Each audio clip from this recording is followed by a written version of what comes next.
Bonjour et bienvenue dans cette nouvelle idée week-end. Cette fois-ci, nous nous trouvons en Valais. Le Valais et ses vignobles. Nous allons visiter les vignes, des caves, mais également rencontrer des passionnés, des gens qui font vieillir le vin ou qui travaillent avec d'autres produits en lien avec la vigne.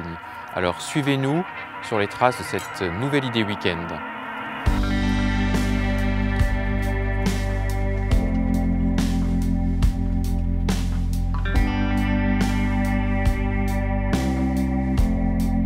Quel vin est-ce qu'on va trouver à la carte de la cave du Rodin?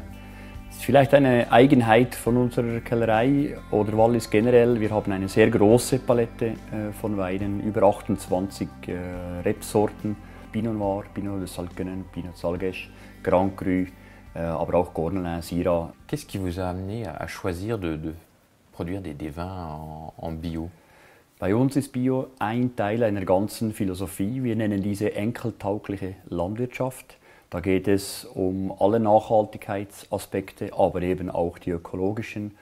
Und für uns, wir suchten bei den Weinen noch mehr Charakter, noch mehr Terroirbezug. Und so wählten wir die Variante Bio, biodynamisch als eine Variante.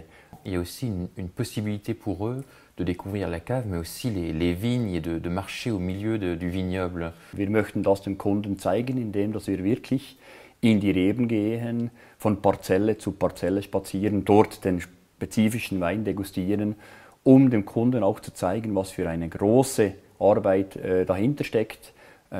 Einerseits, aber andererseits auch, dass man wirklich eine emotionale Bindung zum Winzer hat und ihm mehr bietet als einfach eine normale Degustation.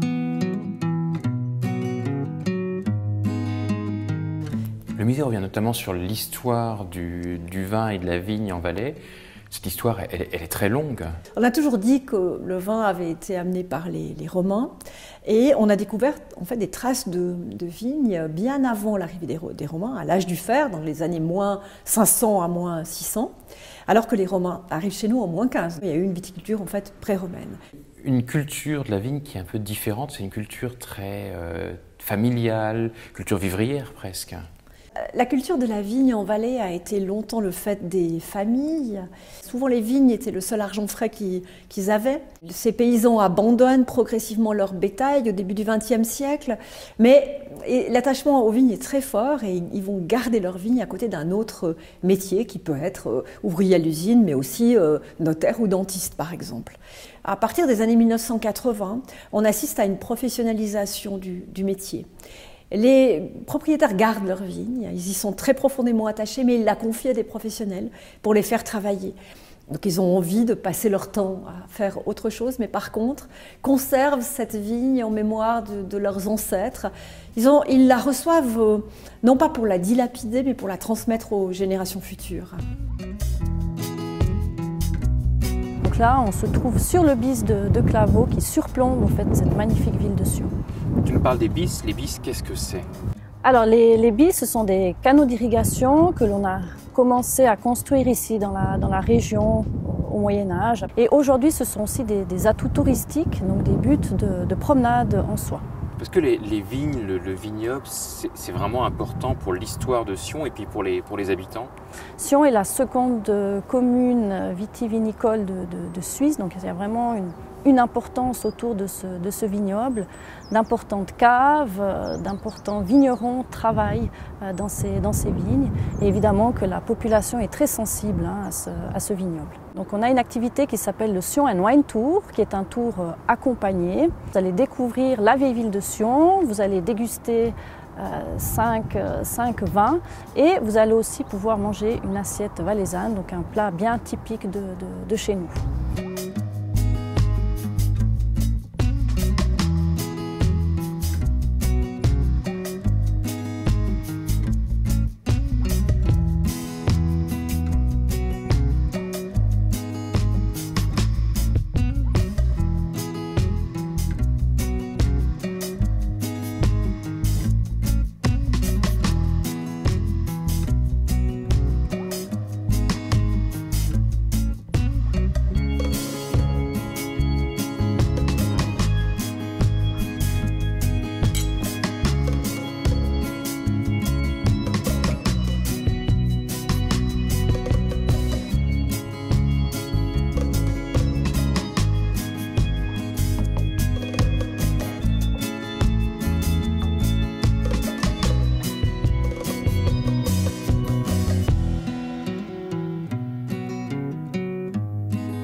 Wir haben uns spezialisiert für Traubenkernprodukte. Jetzt im Herbst ist die Weinernte. Wir gehen zu den Kellereien, vor allem in Salzgitter, und holen da nach dem Weinpressen den Trester ab. Den bearbeiten wir sieben und verarbeiten das, bis wir solche Traubenkerne erhalten, die praktisch rein sind. Nachher nehmen wir diese Körner und pressen die kalt über eine Presse und erhalten hier den Presskuchen und das Traubenkernöl. Die Traubenkerne sind sehr gesund und durch die Verarbeitung haben wir eigentlich ein tolles Produkt geschaffen. Alors Marceline, où est-ce qu'on est là maintenant? Ici, on se trouve dans la forêt de Finches. C'est un parc naturel qui se trouve entre Loèche et Sierre. Et un grand parc où il y a beaucoup de sites naturels, il y a beaucoup des oiseaux qui vivent ici. Et puis voilà, ça se prête pour faire du vélo, des randonnées, vraiment une zone pour se détendre. Quel type de cuisine on va trouver ici? Un des plats signatures, donc on fait un accord entre un foie gras de canard qui vient de France, celui-ci, marié avec une viande séchée du Valais, servi avec un petit condiment à la poire, agrémenté avec un vin valaisan, vin rouge valaisan. Donc un mariage assez intéressant. Il y a un travail avec les producteurs locaux aussi, avec tous ces produits qu'on trouve en Valais. Toujours par rapport aux saisons, donc bien sûr tout ce qui est fruits et légumes, on a Valais en dessous, on a des produits magnifiques. L'automne aussi d'ailleurs.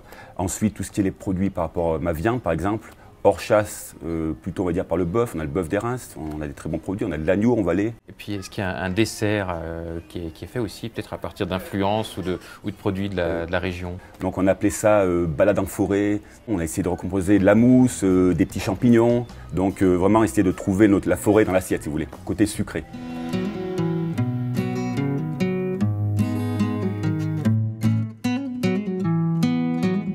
Alors c'est un domaine viticole, il y a aussi des fruits. Qu'est-ce que vous produisez ici? Alors nous on est essentiellement des vignerons, hein, 2 familles de vignerons, plusieurs générations, puis on produit aussi des fruits, des pommes, des poires, des abricots, puis de l'asperge au printemps. Et puis il y a une dimension aussi agrotourisme, vous pouvez nous en parler un petit peu parce que c'est un château, le Castel de Daval. C'est un ancien château d'eau donc qui a été transformé en habitation. Le but de nos chambres d'hôtes, c'est d'accueillir des gens chez nous pour leur faire partager notre passion, donc déguster nos produits, voir un peu comment on travaille et puis surtout y loger. Bonjour Luc, alors on est au cœur de la Grande Dixence, du barrage de la Grande Dixence et on trouve du vin ici, alors pouvez-vous nous expliquer ça? Ça s'appelle ça la gamme des titans, comme c'est dans les barrages l'élevage de tous ces vins. Donc ici, on fait toute la vinification à Sion et l'élevage se fait ici à 2200 mètres d'altitude pendant 2 ans.